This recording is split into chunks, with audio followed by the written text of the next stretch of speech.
ഞാൻ ഓരോരുത്തരായിട്ട് പിടിച്ചു.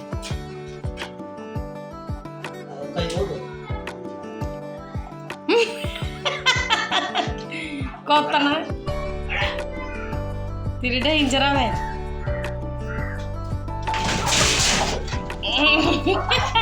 പെണ്ണുങ്ങളെ പിടിച്ച പാപ്പ. ഹലോ, ഗുഡ് മോർണിംഗ്, നമസ്കാരം എല്ലാവർക്കും. നമ്മുടെ മറ്റൊരു വീഡിയോയിലേക്ക് എല്ലാവർക്കും സ്വാഗതം.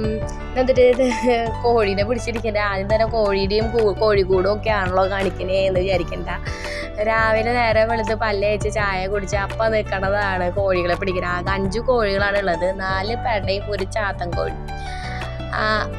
ആ ചാത്തൻ കോഴി ഇത്തിരി ഡേഞ്ചറാണ്. അവൻ എല്ലാവരെയും കൊത്തും, എന്നെ പ്രത്യേകിച്ച് കൊത്തും. എന്നെ കാണേണ്ട വഴിക്ക് ഓടിപ്പിച്ചിട്ട് കൊത്തില്ലാണ് അവരെ പണി.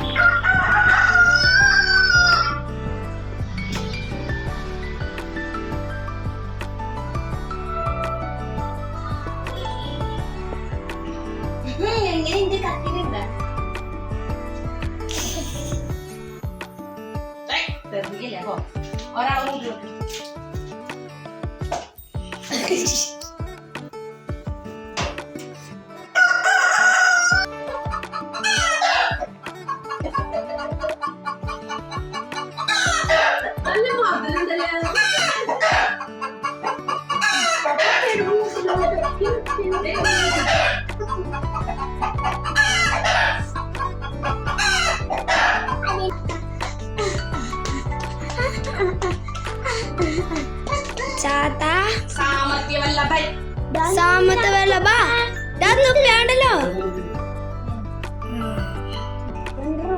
Salapa Vallavan. സാമർത്ഥ്യ വല്ലഭൻ. Tendum Valunge. ഏയ് Tanata Nakran. Papa Nadu. കാലൊടിച്ചു കൂട്ടുന്നേ. കുടിക്കില്ല ബ്ലാക്കിലിയാണ്. കണ്ടാ? ബ്ലാക്കിലിയാ.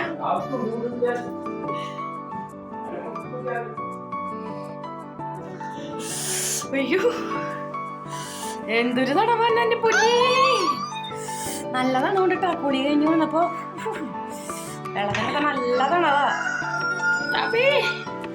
ഇപ്പൊ എന്തായാലും തലയൊക്കെ നന്നായി തോർത്തിട്ട് ടാങ്കില് മഞ്ഞ് വീണുണ്ടാവുന്നതും ടാങ്കില് മഞ്ഞ് വീണട്ടാ. തലയൊക്കെ തോർത്തി മേക്കപ്പ് ഒക്കെ ചെയ്തിട്ട് വരാം. കോഴികൾക്ക് മരുന്ന് കൊടുക്കലായിരുന്നു കേട്ടോ ഇന്നത്തെ രാവിലത്തെ പരിപാടി. കോഴിക്ക് മരുന്ന് വെച്ചിട്ടുണ്ടെങ്കിൽ ഈ പച്ചമഞ്ഞളും കക്കിൻ്റെ വേപ്പിൻ്റെ ഇലയും അരച്ച് ചെറിയ ചെറിയ ഉണ്ടകളാക്കി ചിലപ്പോൾ അങ്ങനെ കൊടുക്കും, ചിലപ്പോൾ അതിൻ്റെ നീര് പിഴിഞ്ഞിട്ട് കൊടുക്കും. ഇന്നിപ്പോൾ നീര് പിഴിഞ്ഞിട്ടാണ് കൊടുത്തേക്കുന്നത് കേട്ടോ. മാസത്തിൽ ഒരിക്കലും അങ്ങനെ കൊടുക്കാറുണ്ട്. ഇല്ലെങ്കിൽ ഞങ്ങൾക്ക് കണിയുടെ രോഗങ്ങളൊന്നും വരണ്ടെന്ന് വെച്ചിട്ടാണ് അങ്ങനെ കൊടുക്കുന്നത്. അപ്പോൾ ഇന്ന് ആ പരിപാടിക്കായിരുന്നു. അതെല്ലാം കഴിഞ്ഞ് കുളിയൊക്കെ കഴിഞ്ഞ് കെട്ടിയോൻ ജോലിക്കൊക്കെ പോയിട്ടുണ്ട് കേട്ടോ. മേക്കപ്പ് ചെയ്തിട്ട് വരാൻ പറഞ്ഞത് വെറുതെ. മേക്കപ്പ് ഒന്നും ഇല്ല എനിക്ക്, ഇങ്ങനെയൊക്കെ തന്നെയുള്ളൂ. ഇതെൻ്റെ ചുക്ക് കാപ്പി, അത് ഞാൻ കുടിക്കും. ചക്കന്മാർക്ക് ഞാൻ കട്ടൻ ചായയും ബിസ്ക്കറ്റാണ് കേട്ടോ കൊടുക്കണത്. അത് കുടിച്ചിട്ട് വരാം. പിള്ളേർക്ക് കട്ടൻ കാപ്പിയും ബിസ്ക്കറ്റും ഒക്കെ കൊടുക്കാമെന്നാണ് വിചാരിച്ചിട്ടുണ്ടായിരുന്നത്. പക്ഷെ ആ നേരത്താണ് വെള്ളയപ്പക്കാരൻ മുളകണത്. അപ്പോൾ ചേട്ടാ എനിക്ക് വേണം വെള്ളയപ്പം എന്ന് പറഞ്ഞിട്ട് വെള്ളയപ്പം വാങ്ങിച്ച് പിള്ളേർക്ക് കൊടുത്തു. പിന്നെ നാളികേരം ചിരകി നാളികേര പാലെടുത്ത് അതിൽ കുറച്ച് പഞ്ചസാര ഇട്ടിട്ട് അവർക്ക് കൊടുത്തു. അപ്പോൾ അവരുടെ കാര്യം കുശാലയുണ്ട്. അപ്പോൾ കഴിച്ചാൽ മാത്രം പോരല്ലോ, പാത്രങ്ങളൊക്കെ കഴുകണ്ടേ. അയ്യടാ, ഇത്രയും ഇപ്പോൾ ദേഷ്യമുള്ള ഒരു കാര്യമായിട്ട് മാറിക്കൊണ്ടിരിക്കുന്നത് പാത്രം കഴുകൽ. എപ്പോൾ നോക്കിയാലും സിങ്ക് നിറച്ച് പാത്രങ്ങളായിരിക്കും. എന്തെങ്കിലുമൊക്കെ കഴിച്ചു കഴിഞ്ഞിട്ടുണ്ടെങ്കിൽ ചിലപ്പോൾ അവർ കഴുകും, ചിലപ്പോൾ ഞാൻ ചീത്ത പറയും, ഞാൻ നിങ്ങളുടെ സർവൻ്റ് എന്നല്ല എന്നൊക്കെ പറഞ്ഞ് ചിലപ്പോൾ എനിക്ക് ദേഷ്യം വരും. അപ്പോൾ അവർ കഴുകും. അല്ലെങ്കിൽ ഇപ്പോൾ ഇതുപോലെ ഇങ്ങനെ ഉണ്ടാവും കുറേ കഴുകാനായിട്ട്. അപ്പോൾ ഞാൻ അങ്ങനെ കഴുകാനായിട്ട് നിൽക്കും. ഒരു സ്പൂൺ കഴുകിയാൽ മതിയല്ലോ. പാദ്യം പുറത്ത് വെള്ളം ഇങ്ങനെ നിൽക്കണ്ടാവും. പിന്നെ പാദ്യം പുറം ഒന്ന് തുടച്ചില്ലെങ്കിൽ അത് ശരിയാവില്ല, വൃത്തികേടായിട്ട് ഇങ്ങനെ കിടക്കും. അപ്പോൾ പാത്രങ്ങളൊക്കെ കഴുകി ഒതുക്കി പറക്കി വെക്കട്ടെ ടഞ്ഞി.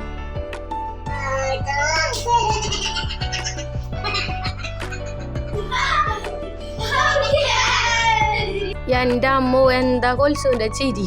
ചേട്ടന്മാരായിട്ട് എന്തൊക്കെയോ പറഞ്ഞും അവര് ഈ മസിൽമാനാണ് അങ്ങനെയാണ് ഇങ്ങനെയാണെന്നൊക്കെ പറഞ്ഞിട്ടാണ് ഈ ചിരിക്കുന്നത്. ഫുൾ വോയിസ് കൊടുക്കാൻ പറ്റില്ല. ചിലപ്പോൾ അത് എന്തെങ്കിലുമൊക്കെ പറഞ്ഞ് മെസ്സേജുകളൊക്കെ വരും, കുട്ടികളെ കാണിച്ചു ഇല്ലെങ്കിൽ അവരുടെ സംസാരം എടുത്തു എന്നൊക്കെ പറഞ്ഞിട്ടേ. അപ്പം അത് കാരണമാണ് അവരുടെ സംസാരം പിന്നെ ഇതിൽ ആഡ് ചെയ്യാത്തത്. പിന്നെ രണ്ടാളുടെ കുളി കഴിഞ്ഞപ്പോൾ അവരിതേ വലിയ മേക്കപ്പിലാണ്. എന്തൊക്കെയോ വർത്തമാനം പറയുന്നുണ്ട്. മുടി വളർത്തണം എന്നിപ്പോൾ ലക്ഷ്യം. അപ്പോൾ മുടി എൻ്റെ ഇത്ര വളർന്നിട്ട് നിൻ്റെയോ എന്നൊക്കെ ചോദിച്ചിരിക്കുന്നുണ്ട് കേട്ടോ. പിന്നെ എനിക്ക് ഇഷ്ടമുള്ള ഒരു ബിസ്ക്കറ്റാണത്, അടിപൊളി ബിസ്ക്കറ്റാട്ടോ. ഞാൻ ആദ്യം ഇങ്ങനെ കണ്ടപ്പോൾ സാധാ ഇതായിരിക്കും, വലിയ എയിമുണ്ടാവില്ല എന്നൊക്കെ വിചാരിച്ചു.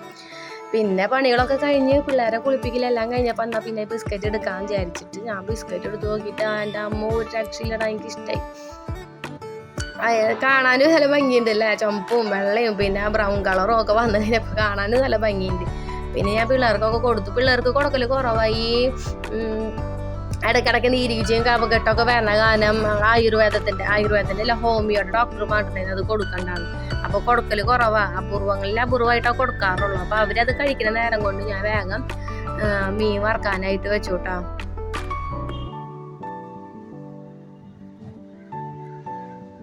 പിന്നെ ഞാൻ പറഞ്ഞില്ലേ പാദ്യംപുറം തുടച്ചിടണമെന്ന്, അപ്പോൾ പിന്നെ അതൊന്ന് പാദ്യംപുറം തുടയ്ക്കാനായിട്ട് നിന്നു. ഈ മീൻ വറുത്ത് കഴിഞ്ഞിട്ടുണ്ടെങ്കിൽ അതിൻ്റെ വെളിച്ചെണ്ണ ഈ ചുമരിൻ്റെ സൈഡിലേക്കൊക്കെ തെറിക്കും. അപ്പോൾ പിന്നെ അത് തുടച്ച് വൃത്തിയിലിട്ടില്ലെങ്കിൽ പിന്നെ ഒരു സ്മെല്ലും ഉണ്ടാവും. നമ്മൾ പിന്നെ എന്നും ഞാൻ ജനല തുറന്നിടും, എന്നാലും പിന്നെ ആ സമയത്ത് കുക്ക് ചെയ്യുന്ന സമയത്ത് മാത്രം തുറന്നിടണുള്ളൂ, അല്ലെങ്കിൽ പൂച്ച അതിൻ്റെ ഇടയിൽ കൂടെ കയറി വരണ കാരണം. അല്ലെങ്കിൽ പിന്നെ ഫുൾ ടൈം ആദ്യമൊക്കെ തുറന്നിട്ടായിരുന്നതാ, ഫുൾ ടൈം ജനല തുറന്നിടും. പക്ഷേ ഇതിപ്പോൾ പൂച്ച വന്നിട്ടേ കട്ട് തിന്നുടങ്ങി. അപ്പോൾ പിന്നെ അതൊക്കെ മാറ്റി. ഈ വാഷിംഗ് ബേസിൻ കഴുകുമ്പോൾ നമ്മൾ ഒരു കോട്ടൻ്റെ തുണി വെച്ചിട്ട് ഇങ്ങനെ ജസ്റ്റ് ഇങ്ങനെ ഒന്ന് മോറിയെടുത്താലേ നല്ല ക്ലീൻ ആവും. നമ്മൾ ഈ ബ്രഷിൻ്റെ കാട്ടും എനിക്ക് യൂസ്ഫുള്ളായിട്ട് തോന്നിയത് ഈ കോട്ടൻ്റെ തുണികളൊക്കെയാണ്. നമ്മൾ പഴയ കോട്ടൻ്റെ തുണി ഉണ്ടല്ലോ, അതൊക്കെ എനിക്ക് തോന്നിയത്. അപ്പോൾ ഞാനിപ്പോൾ അതുകൊണ്ടാണ് കഴുകുന്നത് കേട്ടോ.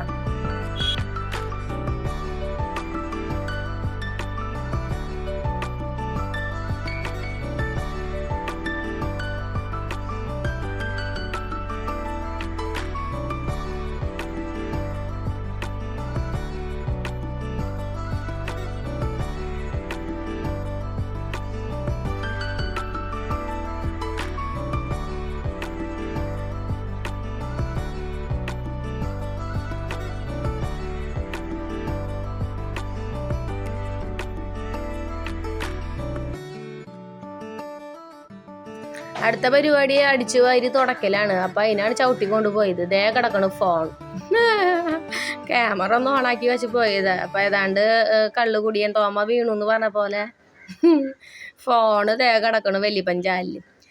അങ്ങനെ ഇനി അടിച്ചു വാരലാണ് പരിപാടി. ഇത് ഈ ചൂല് നല്ല സിമ്പിളാണ് അടിച്ചു വാരാനൊക്കെ ആയിട്ട്, നല്ല ഉപകാരമുള്ള ചൂല. അല്ല ഈ മേശയുടെയും കട്ടിലിൻ്റെ അടിയിലേക്കൊക്കെ എത്തിക്കോളും ഈ ചൂലുകൊണ്ട് ഇങ്ങനെ അടിച്ചു വരുമ്പോഴേ. അങ്ങനെ അടിച്ചു വരൽ പരിപാടിയിലേക്ക് ഇരുന്നിട്ടുണ്ട്. പിള്ളേരെ ഞാൻ മേശാൻ പറ്റിയൊക്കെ പഠിപ്പിക്കാനായിട്ട്.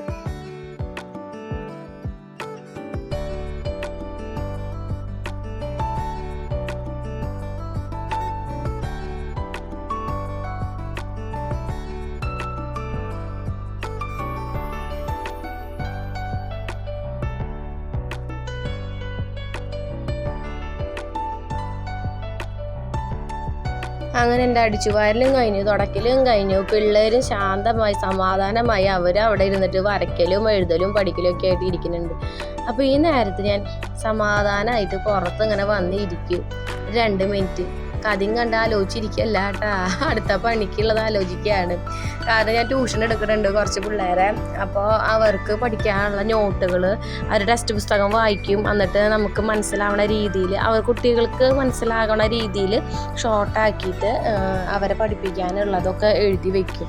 അത് എനിക്ക് പല ടൈപ്പിലുള്ള പിള്ളേരാണ് വരണത്. പല ടൈപ്പ് എന്ന് വെച്ചിട്ടുണ്ടെങ്കിൽ പല ക്ലാസ്സുകളിൽ പഠിക്കുന്ന പിള്ളേരാണ്. 7ാം ക്ലാസ്, 6ാം ക്ലാസ്, 5ാം ക്ലാസ്, 8ാം ക്ലാസ്, അങ്ങനെ പറഞ്ഞ് ഓരോരോ ക്ലാസ്സിലത്തെ പിള്ളേരുകളാണ് വരണത്. അപ്പം അവരെ പഠിപ്പിക്കുക എന്ന് പറഞ്ഞത് ഇത്തിരി ബുദ്ധിമുട്ടുള്ള കാര്യം തന്നെയാണ്.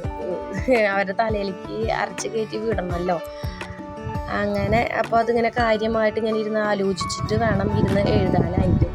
പിള്ളേർക്ക് പൊതുവെ എനിക്ക് തോന്നണതേ ഈ മലയാളം എഴുതാനാണ് മിക്ക കുട്ടികൾക്കും ബുദ്ധിമുട്ട് തോന്നണത് ഇപ്പോഴത്തെ കാലത്ത്.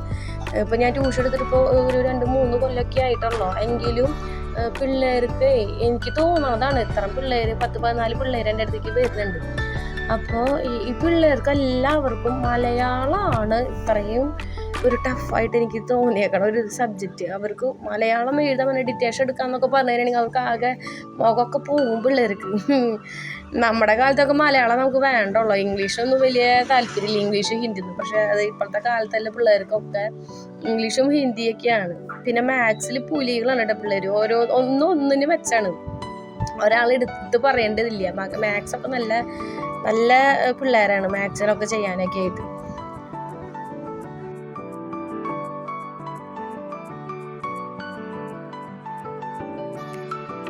അപ്പോൾ അയാൾ കഥ എഴുതുകയാണ് എന്ന് പറഞ്ഞതുപോലെ ഞാൻ അവിടെ ഇരുന്നിട്ട് എഴുതട്ടെ. അപ്പോൾ എഴുതലും കഴിഞ്ഞ് ട്യൂഷനും കഴിഞ്ഞിട്ട് കാണാം ബാക്കിയുള്ള പരിപാടികൾ. അത് ഞാൻ പതിയെ വീഡിയോയിലിടാം. അങ്ങനെ ട്യൂഷനൊക്കെ കഴിഞ്ഞ് ഒരു 7-7:30 ആയിട്ടുണ്ട്. അപ്പോൾ അപ്പനും കൂട്ടുന്ന ഈ സമയത്ത് ഞാൻ TV വെച്ച് കൊടുക്കും.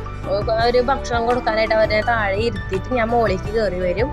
എന്നിട്ട് തുണികളൊക്കെ മടക്കി വെക്കണം. അതൊരു വലിയൊരു പണി തന്നെയാണ്, എല്ലാവരുടെ തുണി എടുത്ത് മടക്കി വെക്കുക എന്നുള്ളത്.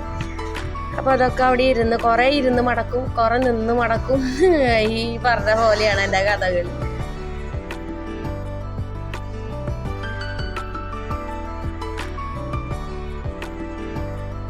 അപ്പോൾ ഇന്നത്തെ എൻ്റെ ഒരു ദിവസം നിങ്ങൾക്ക് ഇഷ്ടമായിട്ടുണ്ടെങ്കിൽ ഒന്ന് വീഡിയോയ്ക്ക് ഒന്ന് ലൈക്ക് ചെയ്യുക, അതുപോലെ തന്നെ കമൻറ്റ് ചെയ്യുക, സബ്സ്ക്രൈബ് ചെയ്യാത്തവരുണ്ടെങ്കിൽ സബ്സ്ക്രൈബ് ചെയ്യുക കേട്ടോ.